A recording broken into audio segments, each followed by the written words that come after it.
American dream. Hello, kitty.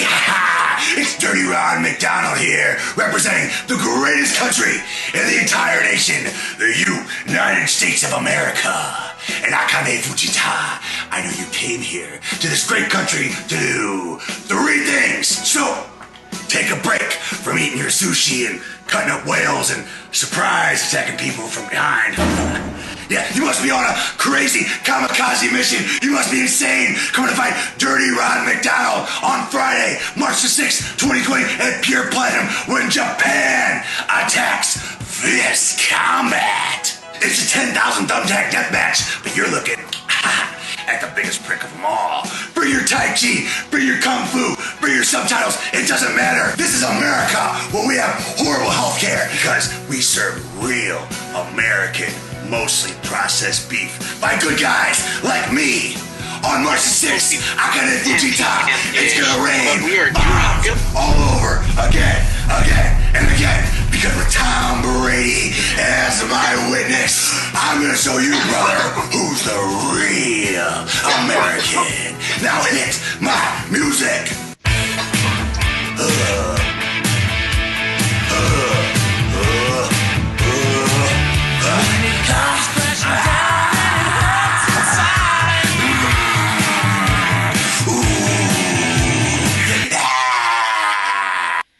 I think that's the only way to restart up version 2.0 of today's episode. I didn't think it could get more intense, but obviously right? That shit just got even way more in fucking tense. I'm really fucking stoked for today's episode. I'm sorry, guys. We were going and then we lost audio, so we just have to Control-Alt-Delete everything and kind of figure out what the fuck. That's what you get for running Windows 95, folks. First of all, no one has Windows 95. I got Windows 94. 96? 94? Did they even make one then? No, that's preach XT? fucking. You know what? Just for that, episode 332 is going to start all over right now. That's right. People, let me tell you about my best friend. He's a warm-hearted person who loved me till the end.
How about we do this one more time? People, let me tell you about my best friend. He's a warm-hearted person who loved me till the end. You're listening to Pigs Radio, broadcasting live from a secret location in Compton, California. The talk show that makes psychiatrists see other psychiatrists, other psychiatrists, other psychiatrists, other psychiatrists. Pigs Radio. You know what? Third time's the fucking charm. It looks like we're getting thumbs up. Sorry, guys. Can you guys hear us? Like, ask. Let's pull the. I don't know, dude. Audience. That shit was can fucking. You guys hear us now? Yeah, I'm getting thumbs up. Apparently, they can hear us now. Here we go. That's just fucking crazy. I don't know what the fuck. It must have been when that shit got frozen. That shit got fucking muted. I don't know. Yeah, it's a Mario thing. Fuck you. It's not a Mario thing. It's a Mario thing. Yeah, it's me. So once again, Pigs Radio episode 332. We're gonna fix this in post production. Sorry for all the people that are listening live. Good luck with that. Today's guest, I'm super excited for Dirty Ron McDonald, the independent pro wrestler, the comedian. Dude, you do all kinds of fucking shit. You do blow apparently a lot of fucking blunts and you smoke a lot of weed. No, the blow is fucking. It's mostly a gimmick. 95% a gimmick. But just on the weekends. I'm a big advocate for marijuana. You know, like sure. I've been wrestling I started wrestling 20 years ago. April of 2000 is when I started training to be a pro wrestler. Had my first match in like November of that year. But yeah, man, I'm a big advocate for marijuana. You know, I've seen a lot of people get fucked up on pills, you know, and ruin their lives. You know, some cats died from that shit. So, you know, like I'm a big advocate for marijuana, especially to take away pain. And, you know, it's one of the reasons I moved from California, from St. Louis. And does that actually help ease on the pain? Because I can only imagine all the bumps you fucking take. I've seen some of your matches as I was preparing for this interview. You do like a lot of like death fucking matches. Like I got some video that I can fucking play for it in a little bit, but I'm talking about like I've seen you do barbed wire shit. I'm a garbage wrestler. You know, garbage I'm a piece wrestler. Of shit, so you know, like I just do piece of shit wrestling matches. No. You know, it's something that when I started wrestling. That was something that kind of like piqued my interest.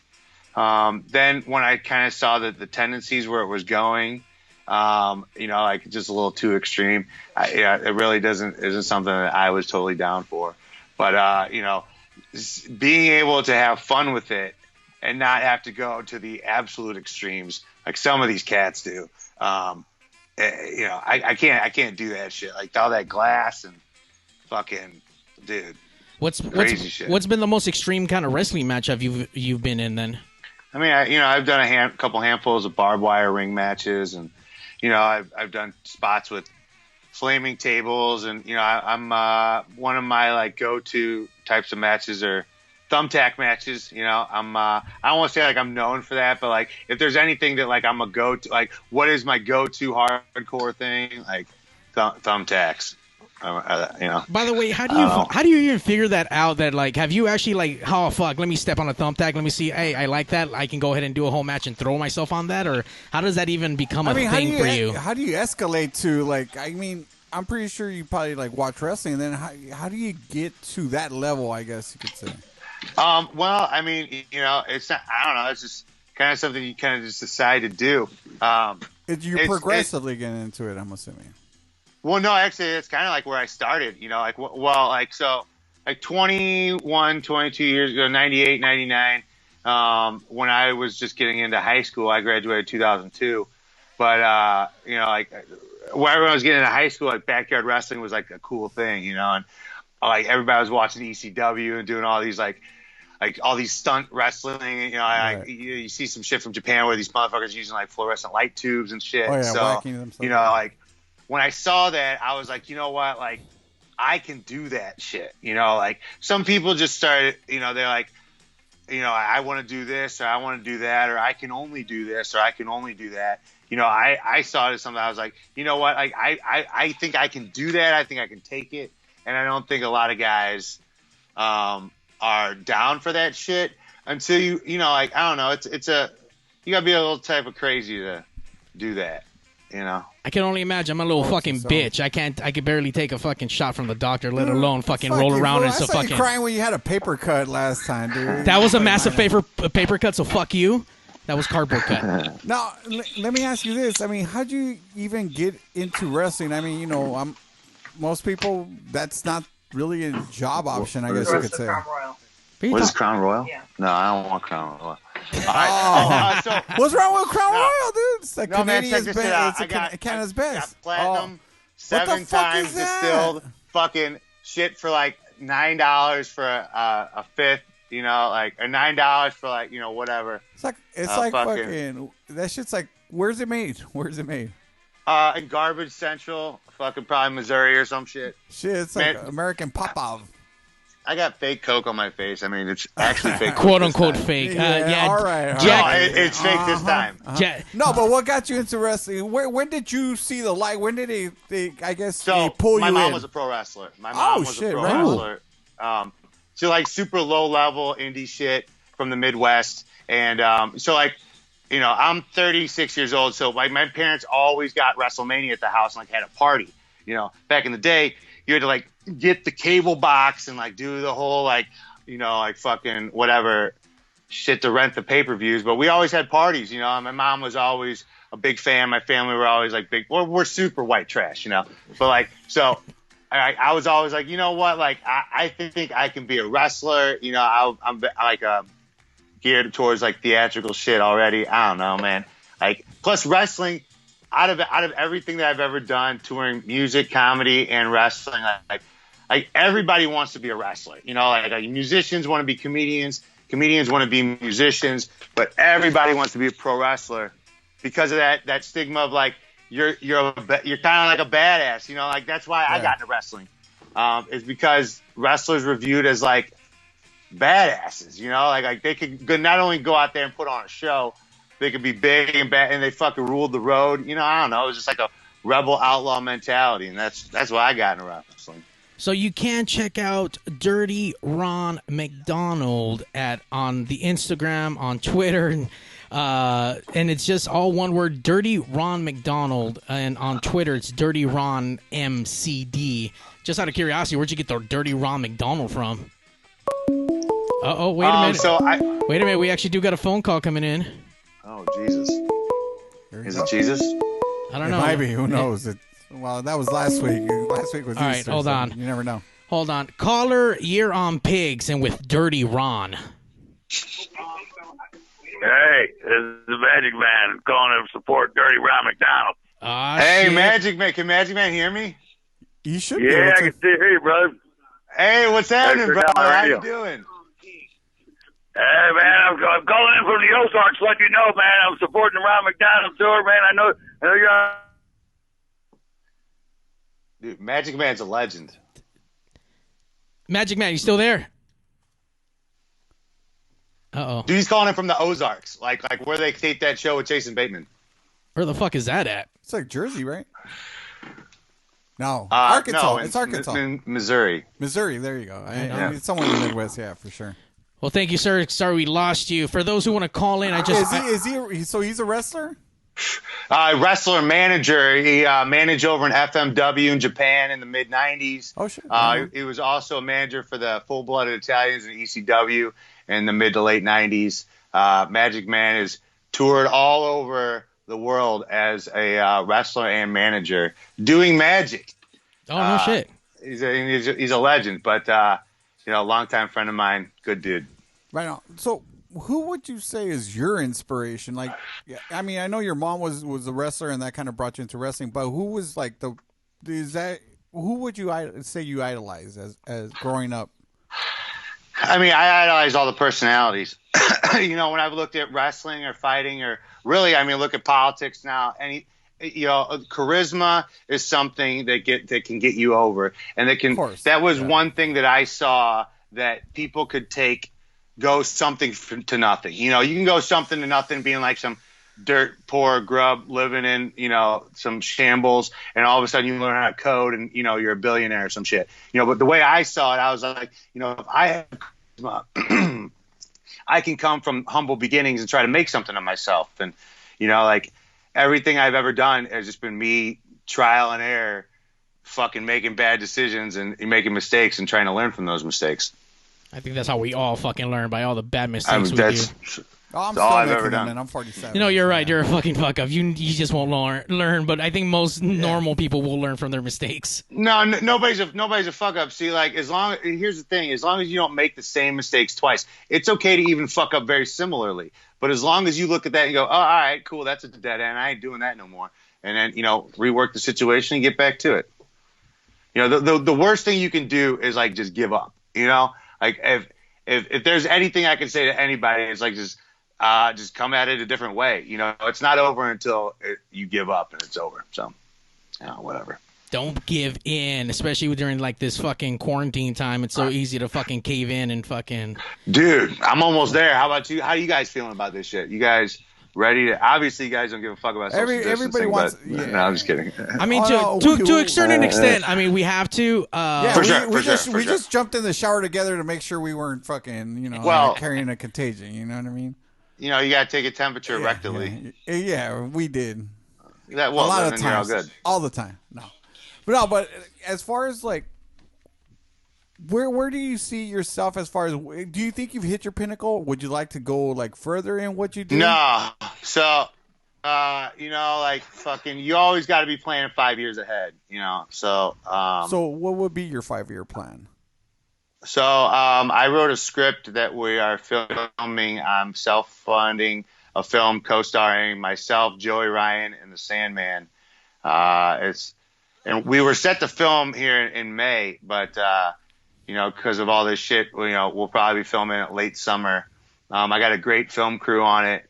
I came up with the story myself. It's called Dirty Ron versus the Dick Wrestler, and it's like a Joey Ryan.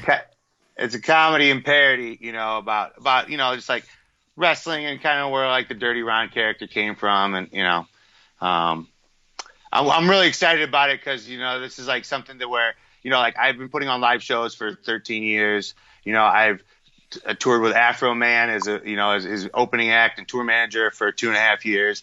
I've been a pro wrestler for 20, and I've been a comedian for 6 legit years now. So like I'm always looking to try to see what's 5 years ahead, and I've always thought that film and producing movies was where I wanted to be. And, truthfully, I'm there, and I've got a lot of support, and I couldn't be more excited for life, for real.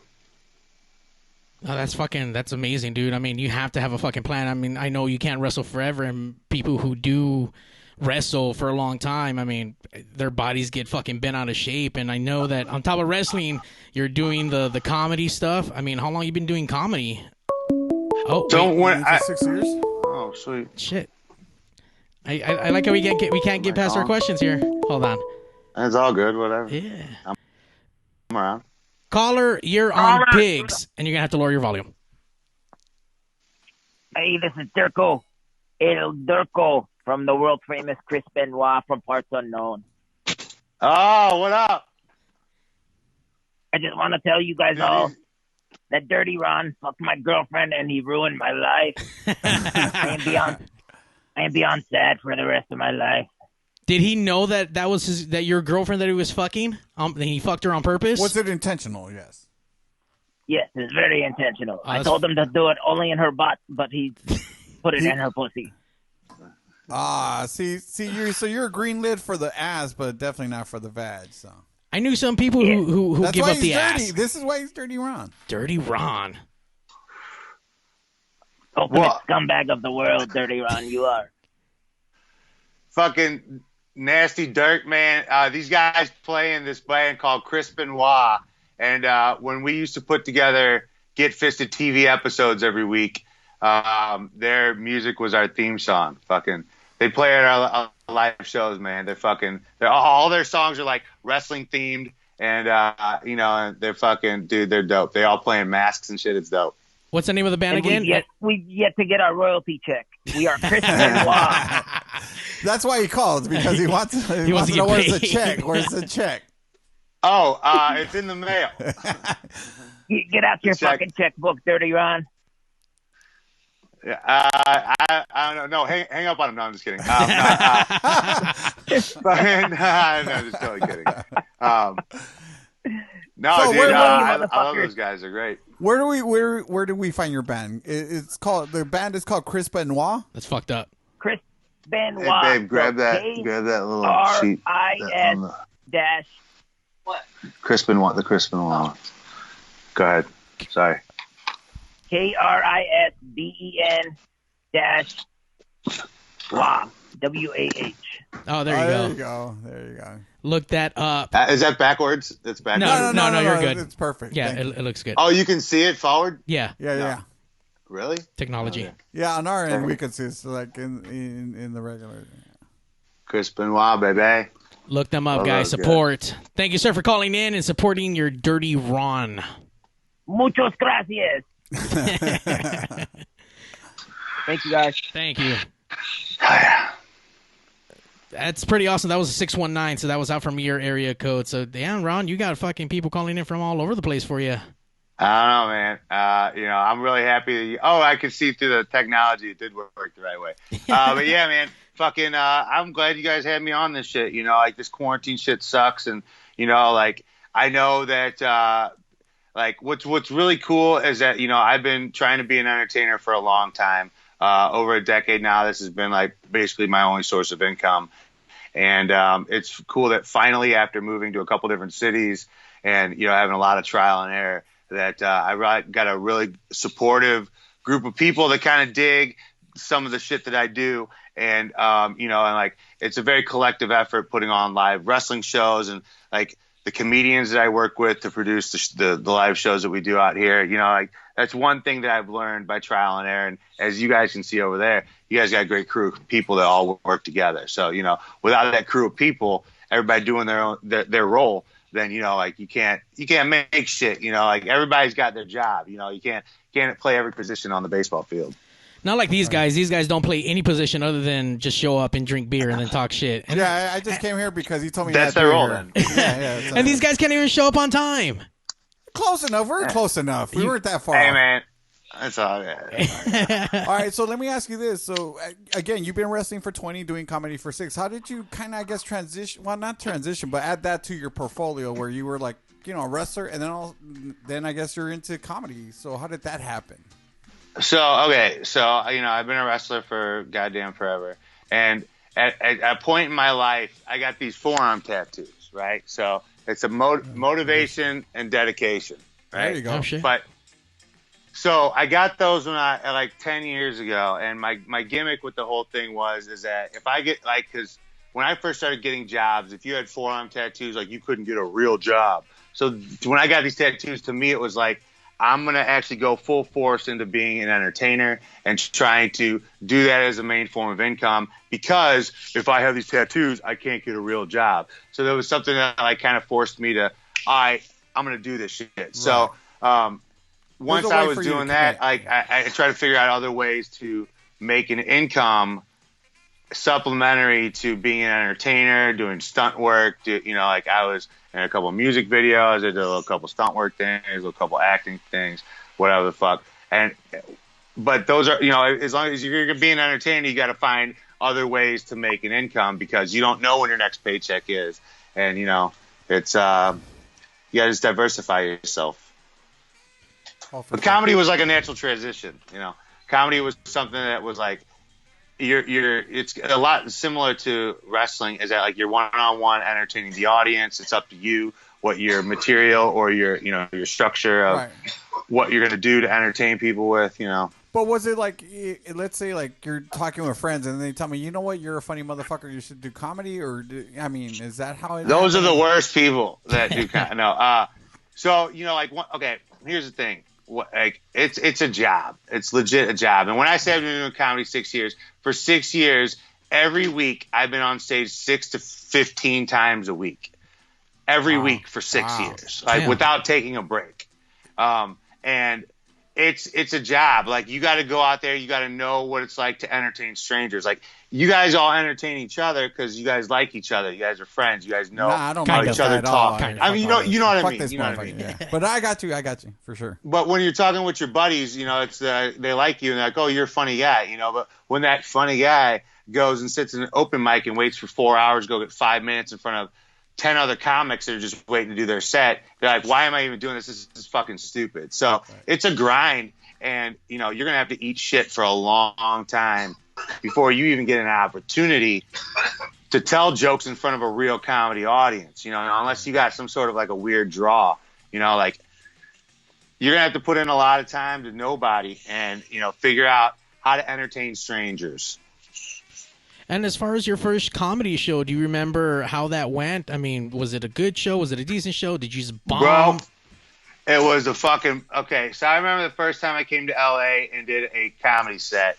I got 3 minutes, and it was in front of 20 other comics. And they're like, 3 minutes. I was like, sweet, I got time for 3 jokes. I was like, I'll tell my best one first, and then I'll go, whatever. So I tell my best joke first, and it bombs, right? And I was like, oh, fuck. I'm like, fuck. Yeah, that kind of, there goes the fucking train off the tracks, right? Oh, no. I was like, all right, so now I got to find something funnier. And I was like, fucking, what am I going to do now? So I tell my next funniest joke, and that motherfucker bombs. And then I'm like, oh, no. And then they're like, all right, you got 1 minute left. And you're like, fuck, I'm defeated. I'm losing everything that I ever thought was going to happen. Here goes my dreams. And then you eat shit and get off there and fucking go humble yourself because you're not that funny, and the story is you're not that funny. But there's a million other motherfuckers that can be funny, and you can catch a wave sometimes. But it takes a long time to figure out how to entertain strangers, to know what's going to be funny to most people. Because even for a long time after you get good, people aren't coming to see you. Right. They're coming to a comedy show that you happen to be on. So they're not your style of people, and right. If sometimes crowds don't dig what I'm doing, and sometimes they do. So how long before you actually had a set where you say that you killed, or like fucking people were like laughing at every fucking joke? How long? I remember the first time it was Bakersfield, November 2014. I went out there and I had 8 minutes, and there was 350 people that all paid to be there. Oh shit. And I got laughs to the point where I was like, oh shit, I got to pause for laughter, right on. When you don't have that, right, and you're just rifling through your jokes in front of nobody that wants to hear. Yeah, think of this. Have you ever been to an open mic comedy show? Yes. Real like where nobody at the place that you're doing it is there to see the comedy show. That's what I mean. Oh, okay. When you go from doing in the background. When you go from doing that 5 times a week to doing a show in front of people that paid to be there, it's a totally different atmosphere. So. You know what? We do have this little clip. I pulled up online. You can search it up on Dirty Ron, and it comes up on YouTube. Carrot Bottom. I'm assuming the opposite of Carrot Top.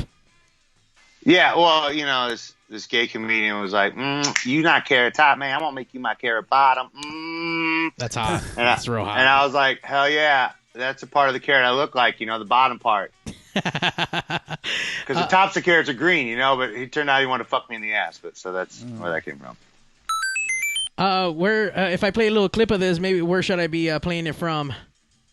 Nowhere. Okay. No, I don't know. I don't care. At the beginning. All right. Let's take out a listen. I'll play like a minute in. All right. A minute in. Go bump it to a minute in. I've been called a lot of names in my life. Daywalker, Danny Bonadubi, or even Shitstick. Shitstick. Danny Bonadubi. Oh, got in the right part. They're laughing. Oh. Yeah, 2, 3. Go ahead. You guys are up now. Yeah! How you guys doing tonight? I just want to start out by telling you guys I'm not a very good person. I'm kind of a piece of shit. Alright? Just want to let you guys know that. I'll explain that to you. I'm Irish and Jewish. If you don't know what that means I was circumcised twice. My dick area kind of looks like a little white nub hanging out in a big red forest. It's like...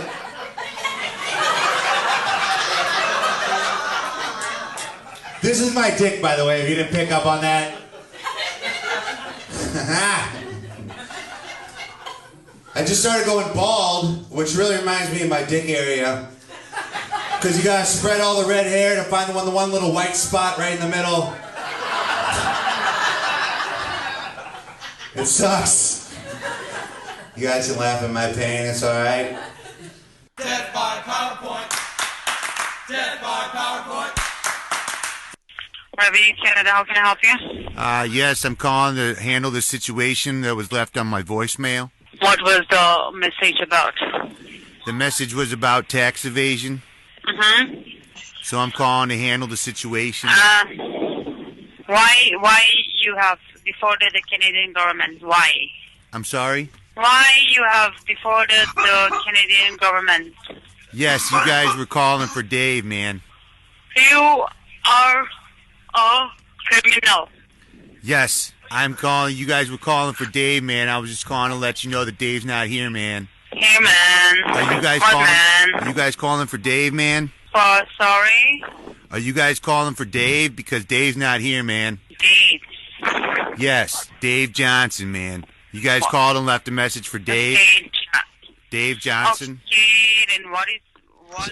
So on top of the comedy, you guys also, obviously with like wrestling, you guys put together promos and whatnot, so you also do a bunch of skits on top of that?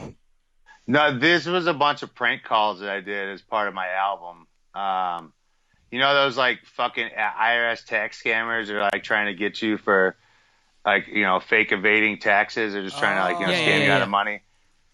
So I got a bunch of their phone numbers and I called them back and like prank called them and recorded them, put them on my comedy album. Oh, that's good shit. Yeah, I did like 40. I recorded like 40 of them and took the best 6 and put them on the comedy album. If people are interested in listening to the comedy or picking up the comedy album, where can we go?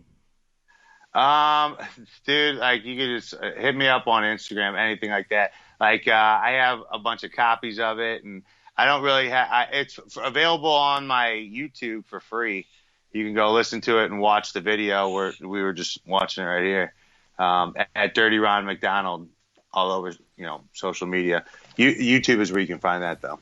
And you can also pick up one of Ron's shirts online at ProWrestlingTees.com. That's where all the indies put all their shirts at. And I see that you have your Dirty Ron logo. We have that up on screen. So if you guys like that logo, support your Dirty Ronald McDonald over here and fucking pick up a shirt. And I also noticed that online you guys were you're selling some face masks. So right in time for all this crazy shit. They're sold out. You're sold out of face mask? Sold out, dude. Holy shit. Sold out. That's awesome. I know. Like, it was, here, I'll put this thing on real quick. Dude, I happened to luck into it, really. Like, I've been fucking with this guy that, here, check this shit out. Boom. It's got a little fake Coke on the nose.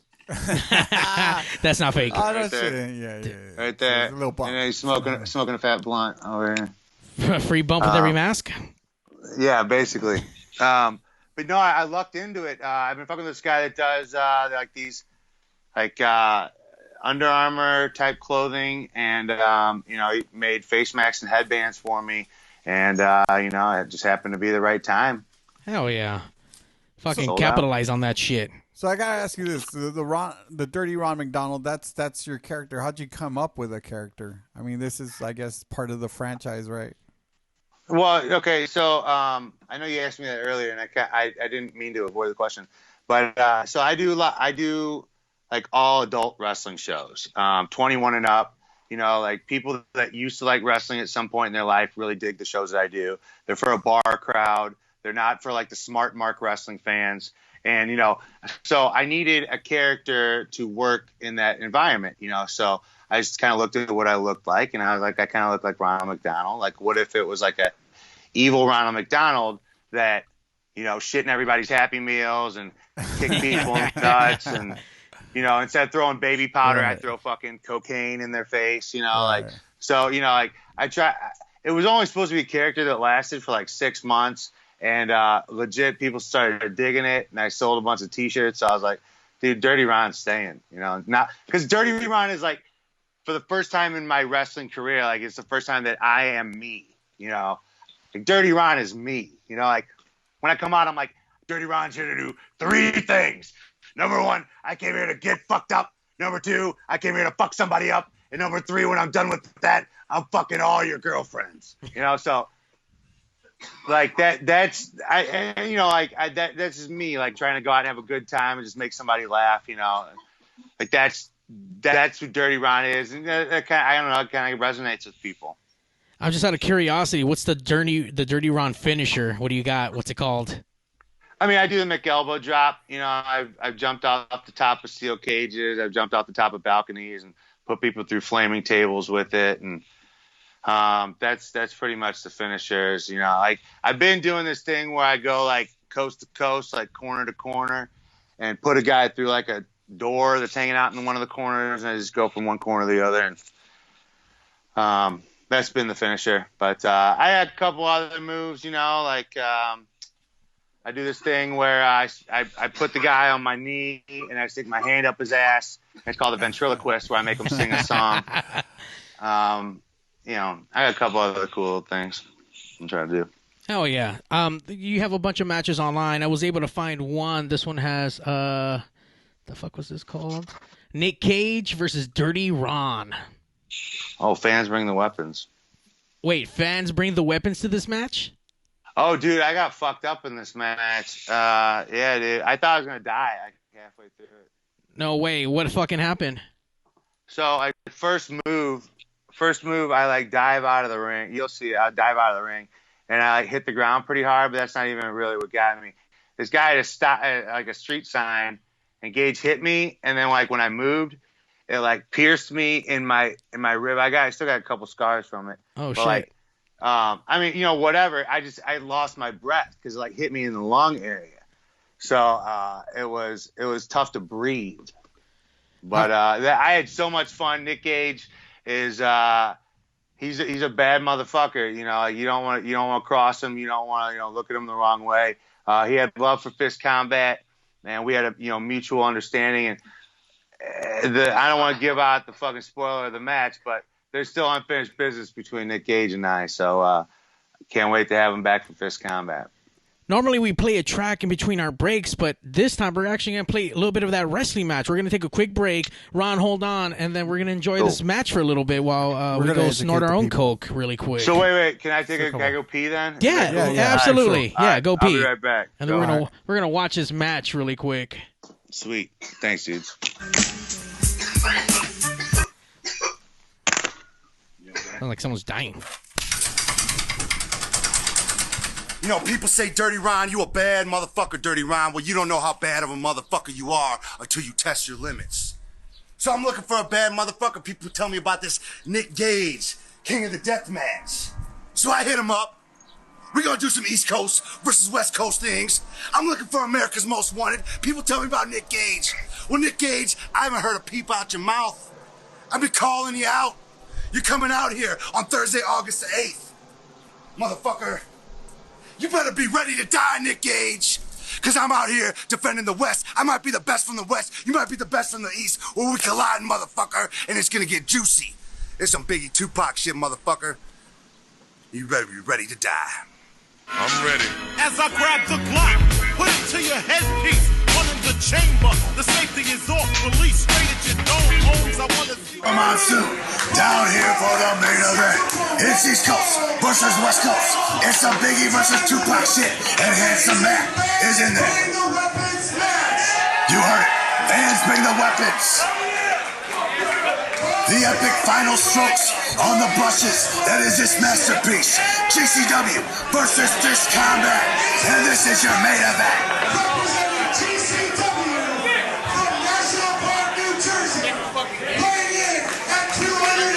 Ladies and gentlemen, if you can't feel the electricity in the building through this screen, you have no idea what it was like to be here live. Bad motherfuckers. Nick Cage, one of the baddest motherfuckers to ever step foot inside a professional wrestling ring. If you don't know his history, well, do your fucking homework, punk. He's the king of the death matches. He's the god of ultra-violent wrestling. And he's making his way down here representing the most hardcore, badass motherfucking group of outlaws left in professional wrestling. He is the champion of Game Changer Wrestling, Nick fucking Gage.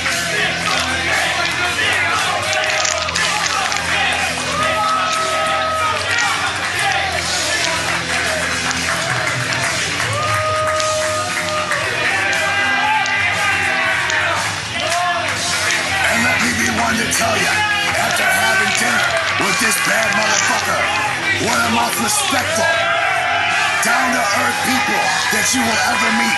But I looked him in the eyes, and I tell you what, once he steps inside this ring, I wouldn't want to be looking across from him. Thank God I retired 35 years ago.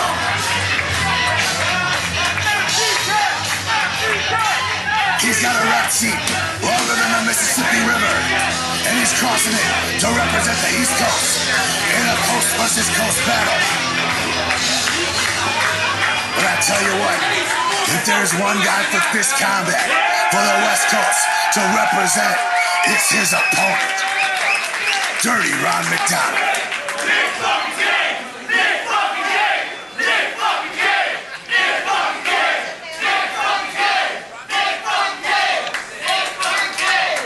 They love Nick Gage out here in San Diego. Representing fist combat.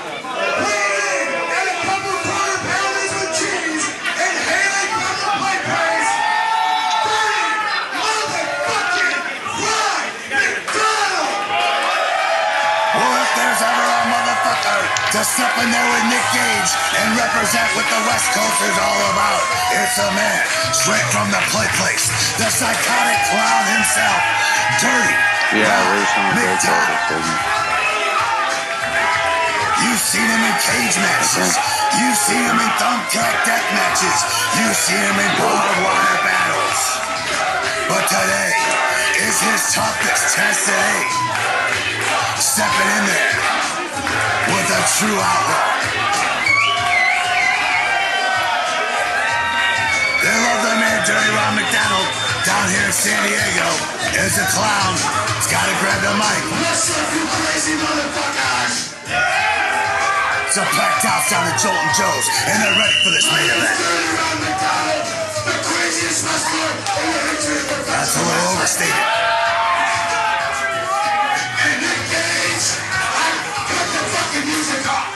He is amped up, I'm sure. I came here tonight to do three things. Number one, I came here to get we know that's right. Number two, I came here to fuck somebody. Oh, shit. He's locking eyes with Gage. And when I'm done with that, they're not taking their eyes off of each other. They're looking in the eyes of a crazy psychopath. They're locked in eyes. They're looking at the place where their souls used to be. So tonight is some Tupac versus Biggie shit, motherfucker. They have not taken their eyes off of each other for goddamn near 60 seconds going on. This is intense. The electricity, it's flowing through their veins. Oh, and an 8-ball goes into Nick Gage's face. Dirty Ron McDonald knows for using cocaine as an offensive maneuver, and he started off hot with an 8-ball to the face. Nick Gage. Oh, he throws the cocaine right back in Dirty Ron's face, and it's on, motherfucker. These two are amped up. These two are ready to give it everything. And holy shit, they are feeling it here at Joltin' Joe's. They're laying into each other like a ton of bricks. Shot for shot, blow for blow. And goddammit, they're higher on cocaine than Pablo Escobar's Army. Ooh, and that drips are hitting there hard. I know the cocaine in San Diego is pretty good. That's what Dirty Ron tells me anyway. And they're going at it even harder. 4 for 4, shot for shot. Two drunks at a bar, swinging a miss by Gage. Well, it throws him into the ropes. Gage holds on. Dirty Ron, oh shit, into the second row. Oh my God. And this match is underway. Is that the fall you're talking about? Yeah. It's starting hotter than your piss after going down to the Hong Kong for a weekend in Tijuana. If you don't know about the drill, though, get yourself. I'm sorry, where was this? So the fall that just happened right now, you didn't catch that? Dude, I hit the ground so hard that it sucked. So obviously, I mean, I hit the ground so hard. This wasn't planned. This was just like, hey, suicide out and see what the fuck happens. No. I mean, fuck.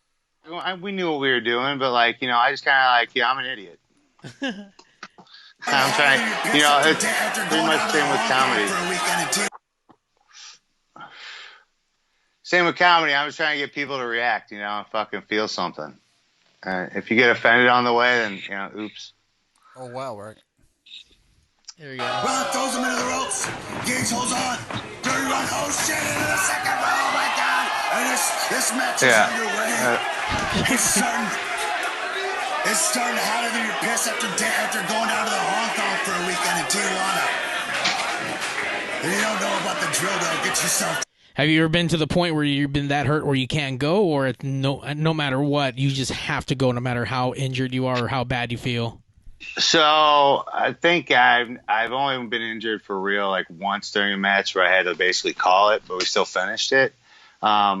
Sometimes when I hit the ground pretty hard, or something doesn't go exactly the way you want, that the referee's part of the show. Is part of it. So like the referee's always checking on you. You can tell him, hey, tell the dude I need a minute, or like give me a second, or I need a breath, or.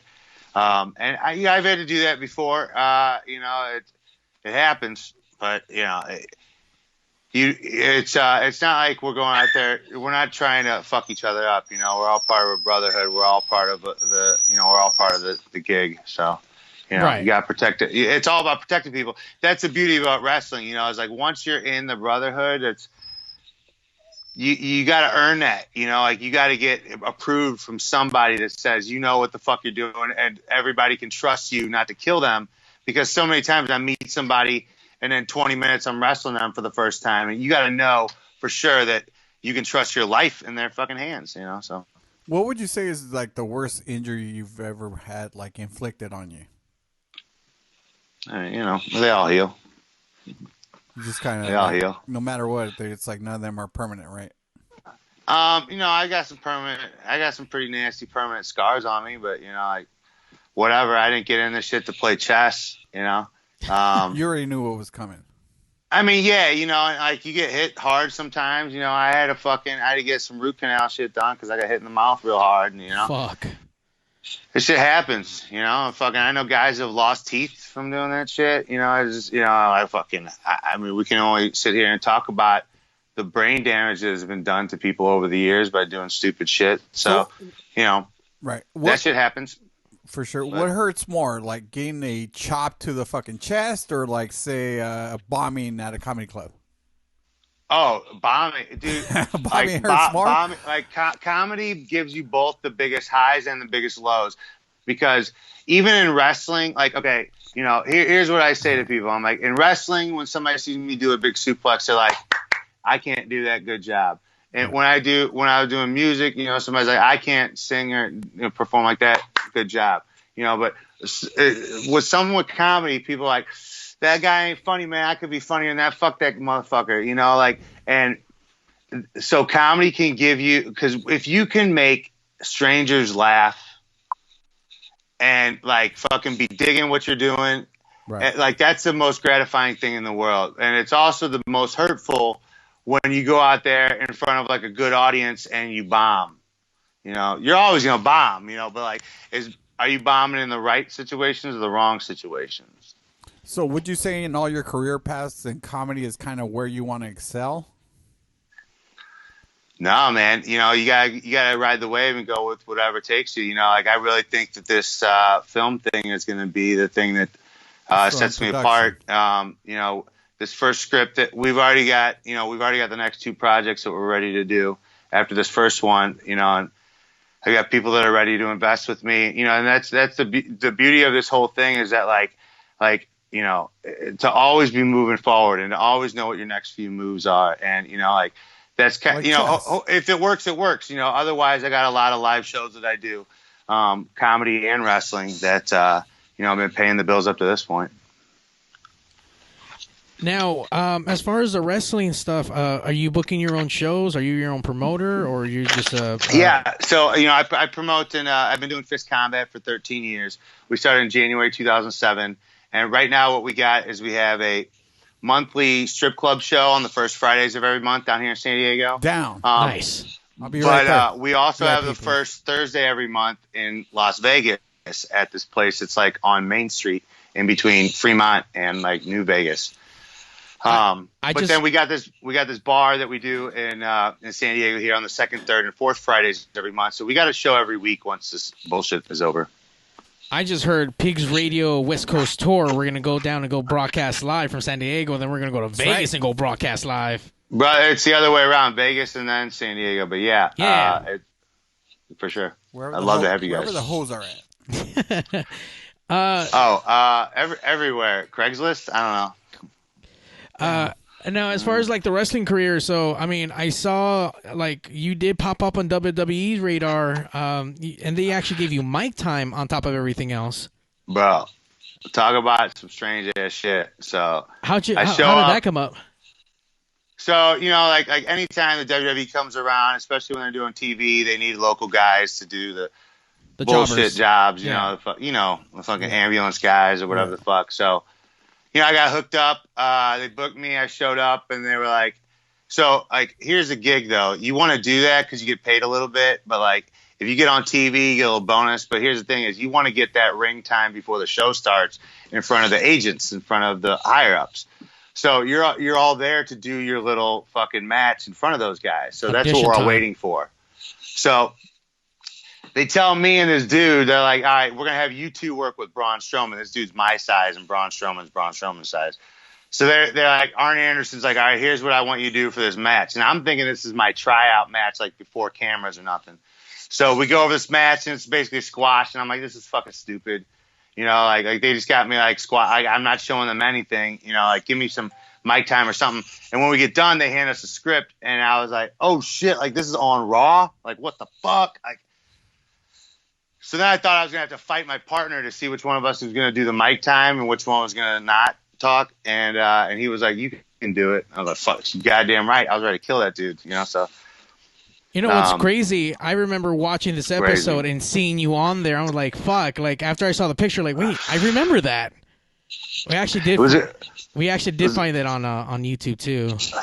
It was the coolest night of my life, man. And right after I was done, legit, I'm walking in the hallway. Vince McMahon comes right up to me and he goes, you did a great job. Shook my hand and I was just like I was fucking flabbergasted. And then 10 seconds later, Stephanie comes up to me and says the same thing.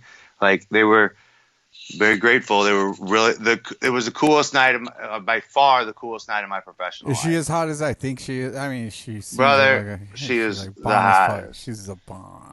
And she's like she knows. What like the I don't fuck watch wrestling, but I'll watch anything shit. she's doing. So yeah, for sure. So to get some amazing compliments from the most highers of highs that you can possibly get in this fucking dude, world. like the pinnacle, it's the highest up. Yeah, I mean, it's like it doesn't get any bigger than that. And as far as like wrestling, you know, what I mean? You're more higher than the cocaine you throw at your opponents at the beginning of the match. That's right, dog. There was nothing that could have been cooler, and like because here's how it happened. I was walking in this long hallway. Vince was at the other end. There were all these crew people in between us. I look up. And he's looking right at me, and I was like, I'm just going to look down and let him walk past me, because we're about to cross each other in the hallway, right. But there's all these people in between us. So I just stopped, and I just looked down. And I looked back up, because I know he was going to more feet. Right. And he was still looking at me. So I was like, oh, shit. So I look up, and he was coming to me, and he was like, son, you did a great job. You did a great job. I sat there for a second and shook Vince McMahon's hand, and it was the coolest night of by far the coolest that could ever happen to me, ever. Wow. Well, we got it here on screen. Let's share this with the PigzRadio universe. Let's play this shit. By the way, he is your new Universal Champion right now with WWE, so fuck. You got squashed by the champ. I'm here with the Splash Brothers, Steven and Clay Splash. And guys, last week Braun Strowman said he wanted stiffer competition. Are you guys really a step up? Well, Byron, let me tell you something. Since we were kids growing up right here in Oaktown, Mama Shay always told us we'd have to live up to the family name. Yeah, she said to go out there in the world and make a splash. So tonight, the Splash Brothers are diving straight into the deep end, and we're taking Braun Strowman with us. Well, we will have life preservers standing by. Good luck. Both men in the ring at the same time against Braun Strowman, and they go to work on the big guy who just swats him away like flies. Guaranteed. It was the only offense I got. Thinking about signing Braun Strowman, a guy that size. He'd be their entire offensive line, very John Matusek-like. By the way, how bad was that takedown by Braun? Dude, everything was cool until right here. There's a splash for you. He smashed the shit out of it. The way he tossed your buddy, fuck. Golden State Warriors think of this. I tried to make faces while the end of the camera, and dude, he hit me so hard sometimes. Party was over. Can you imagine? But hey, if you notice right here, I don't actually get pinned. I actually pin my partner because he reverse choke slams me, and I don't get pinned. I actually pin my partner. What happened here? Lord, and here's a slam dunk. He splashed. Oh, you're right. You did pin your partner. I'm going. So I hook his leg too, and then I unhook his leg. So technically, I'm 1-0 on Raw. Mark it down. There you go. That's a good record. That's a good way to look at it. 1-0, baby. 1-0. All right, we don't need to hear what he says, dude. Yeah, fuck Braun. Fuck him, man. Fuck him. We don't need to hear him gloat. We got Ron McDonald on the mic. That's right. Give us your let's say you're 1-0, right? So give us your victory speech. I'm 1-0. Give us your WWE victory speech if this was you on mic at Raw. First of all, if WWE is a dream for a lot of guys, and it's something that I was so glad to take a part of, and I'm glad that I checked it off my list. But to see what guys have to go through. And I've just been able to find my own niche, so going through that sucks. But hey, you want a victory speech? Yeah, fucking Braun Strowman, listen, motherfucker, you got the championship right now. Dirty Ron is ready to come for my rematch at any time. You didn't beat me, you helped me win. I'm 1-0. I appreciate you, big guy. But let me come back and show you what the fuck's up. You 9 foot tall, 5,000 pound. Fucking Amazon, Mastodon, fucking Braun Strowman looking big ass motherfucker, weightlifting champion, strongman competition ass motherfucking Braun Strowman with your big ass neck beard, you fucking IPA drinking Braun Strowman. Listen here, bitch ass. Dirty Ron's coming for you. I'm kicking you in the nuts. I'm throwing cocaine in your face. I'm taking that championship back to the play place and you handling my McNuggets. I'm gonna rub my McNuggets all over the face. Right. Get that shit. DRM. DRM. My mic's fucking Braun Strowman. I'm pretty sure we will never hear a promo like that on WWE, but that was fucking great. Now that you've done that, I mean, are you interested in trying out for any of these other independents? I noticed that going through all your past flyers, I mean, you've been working with a lot of people that are moving on to like Impact, AEW, Lucha Underground. No, we have a great stronghold on running our live events. We know who our audience is. I do comedy shows too. I have a monthly comedy show at a real good, nice music venue here in town in San Diego. I have a weekly comedy show at the Comedy Club on the weekends downtown in San Diego. So, with wrestling, I'm doing absolutely everything that I could possibly want. What I found more fulfilling these days is producing wrestling and making new characters and pushing guys to do things that they didn't know they could do. Like I said from the get-go, I'm all into characters. So, that's what I think wrestling is kind of missing a little bit, is people that are genuine, that can connect with the audience, and that are entertaining characters. And you want to see whatever they're going to do, whether it's wrestle, whether it's do comedy, whether it's be in a movie, whatever the fuck. You just want to see characters, and that's what I get the most enjoyment out of these days. That's right. So where can we get all the latest info as far as the movie and the project? I know, obviously, with all the craziness that's going around us right now, it's going to be postponed, but any possible future dates you think yet? So, we have a plan in place to market this thing. Our plan was to shoot in May and be ready to put it out in September. I'm not totally sure where that timetable sits right now, because we were just about to do our walkthrough on the locations before all this shit happened, and we need a good month and a half after we do that to get to it like a shoot date. So, you know, we're hoping for end of July to shoot this thing and then, you know, have it out here in the fall. But, you know, we got a good marketing plan in place to like kind of make it very special and unique. Where, you know, like nowadays people put everything out for free on YouTube, or, you know, like they'll just try to, you know, I see independent wrestling promotions just try to sign up for these streaming services and stuff. But what we have an idea is to try to make this special, because, you know, wrestling is something that I've loved my entire life. Wrestling is a very special niche group, and I think that what's missing in the wrestling world is somebody that's producing movies for us. You know, WWE does their fucking family friendly shit, you know, whatever. But like, there's a big section of wrestlers, you know, from the yesteryear that have value to, you know, people will still want to see what so and so is doing, or they might want to see what Joey Ryan's doing outside of the ring, or, you know, what some of the guys from ECW still are up to, you know, like, you know, look at the Dark Side of the Ring. It's been getting a lot of popularity out there. It's bringing a lot of guys back to light. You know, so good. It's great. I love that shit. You know, but wrestling is now. It's like wrestling is more acceptable in the mainstream, and like wrestling isn't something that you got to be ashamed or embarrassed to be a fan of. And you know, it's the coolest form of entertainment. I mean, it's live action, comedy, drama, improv, all during a stunt show, where there's an audience 360 degrees around, and we're doing it in one take in our fancy underwear. So like, there's no other form of entertainment that you can see what we're doing live. You know, not a music show, not a comedy show, not even a fucking play. You know, like, you know, and the skills that wrestlers have. You know, like when I go on auditions, I see it all the time. You know, these actors that need to do multiple takes, or, you know, like they do it in the one camera angle, you know, whatever. Like, I don't know, man. Like, wrestlers have a lot to show the world, and I'm hoping to help showcase that.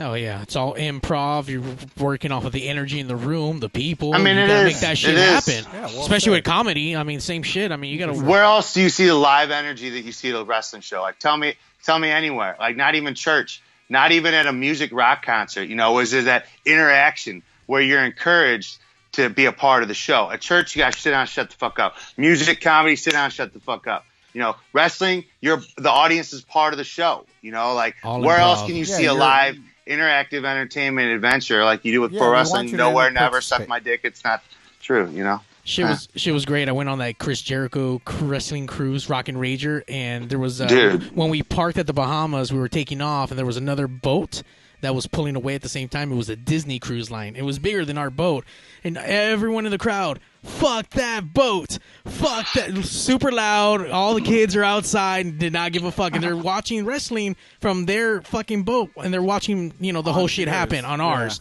So, yeah, that was fucking awesome. But, yeah, dude, I mean, the crowd dictates the whole fucking night, and either you get over or you don't. And here's the beautiful thing about wrestling now is that people are like, oh, well, if you like this brand, you can't like that brand or whatever. Wrestling is music now. You know, wrestling isn't you like one or you like all. It's like you can like hip-hop and not like country. You can like classical and not like fucking, pop music, like there's all different types of wrestling, like PWG and AEW are one type of wrestling. WWE is a different type. NXT is a different type, like there's all GCW, Game Changer Wrestling. They're different. They cater to a metal audience. You know what I'm saying? Like that's the beauty of wrestling these days is that anybody can like wrestling and they can find what they like about wrestling and watch that type of shit.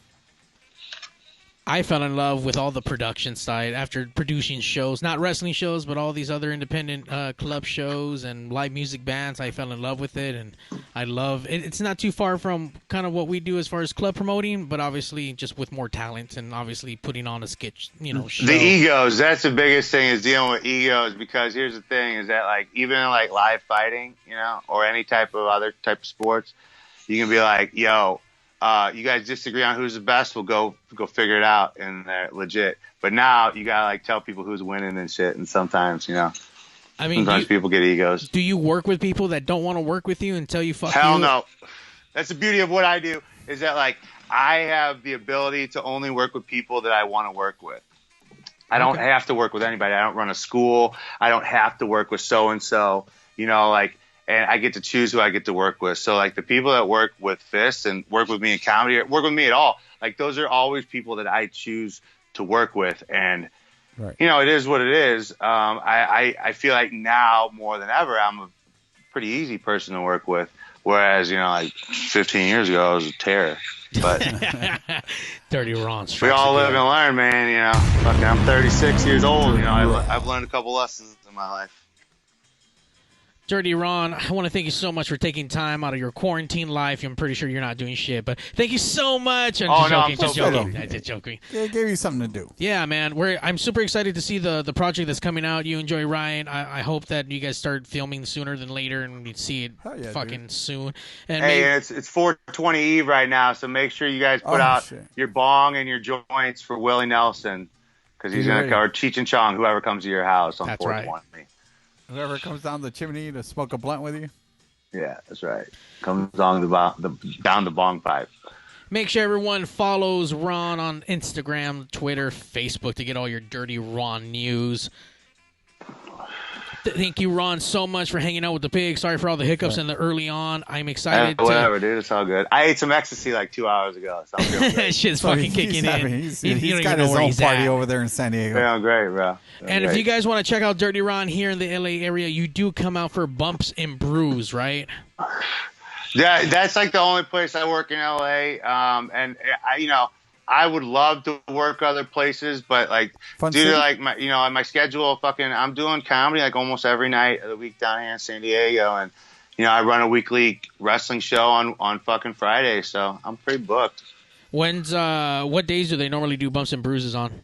Or Bumps and Brews, I'm sorry. Man, like I don't even know when their next show is. Their last show is like last June, and Mikey and Marty over there, I know that they're down to try to do some stuff, and they're going to get something popping this year. But I don't know with all this shit. But LA's got a lot of good wrestling. There's a lot of. Here's the beautiful thing: the West Coast is like an undiscovered gem in the world of independent professional wrestling. There's a lot of great wrestling. You can go see all different types of shows.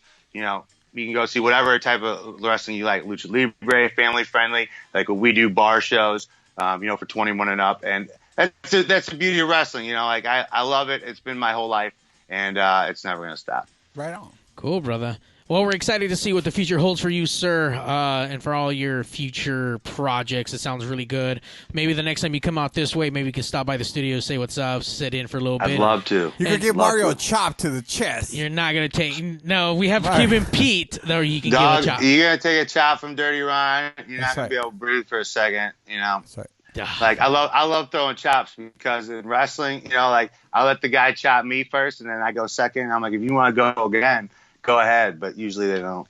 Yeah, Mario's chops actually tickle. So that's how aggressive he is. We actually had we had True Grit on last year, and they gave I love those guys. They gave some hard chops to our co-host, and so did Ultimo Shamu. So. He's a Michelada Rumble champion at the moment. So hopefully when we get back going, we start seeing Lucha Libre out there. Hell yeah, dude. Good shit. All right, thank you, Ron. Once again, go support Ron. Go to Pro Wrestling Tees, pick up his fucking shirt from there, and then hit him up if you guys want to purchase the mask when they become available again. Any due date for that by chance, when people can pick that up from you? Whatever. I'll be there. There you go. Fucking, whatever, man. I can't wait to get back out there and doing live shows. Thank you guys for having me on this thing. Well, keeping everybody positive and during all this shit is, what everybody needs. Just pay attention to the rules out there. Follow the rules. Whatever's going on in your municipality. Don't get too eager to get back out there. Let's just wait and see what the fuck's going on out here. It's a crazy time. It's unprecedented. So, don't do anything nuts. Just follow the rules, And you know what? If you're scared to go outside, don't go outside. But if your rules say you can go outside and you want to go outside, go for it. But but chill out. That's right. Listen to Ron. Do nothing crazy. Listen to Dirty Ron. Listen to Dirty Ron, or he'll come to your house and chop you if you don't. Chop them hard. Chop motherfuckers down. And once again, check out, is it Fist Combat for new dates and when you guys start doing shows again? Fist Combat TV. Fist Combat TV. Yeah, we got all our matches and shit on YouTube, all that at Fist Combat TV. Check it out. And is that the same name for the promotion that you do? Everything Fist Combat. FISTCOMBAT. Like, finest independent stars today. Fist Combat. Damn. Get fisted. Thank you, Ron, so much. On that note, Pigs out. Make sure to go to PigzRadio.com for all your Pigs news and for all the latest Pigsy videos. Like that shit. All right, let's go. Yeah. Go. Hello. Hello. And now, ladies and gentlemen. Hey, yo, DJ, stop the music. Countdown. 5, 4, 3, 2. Initiating shutdown sequence. 5, 4, 3, 2, 1. Fuck you, fuck you, fuck you. You're cool. Fuck you, I'm out. This show may cause birth defects and/or cancer. Void where prohibited in the Southern United States. Official sponsor of the Special Olympics. Not really. 2% financing available for nothing. See your official Toyota dealer for recall as penalty for not buying American. This show may cause massive amounts of marijuana consumption. This show has been a joint venture of cockballs and ass. Free salad tossing available upon request. Visit RobertReese.com. Sexual relations among cousins is not incest. Thank you. That will conclude this evening's entertainment.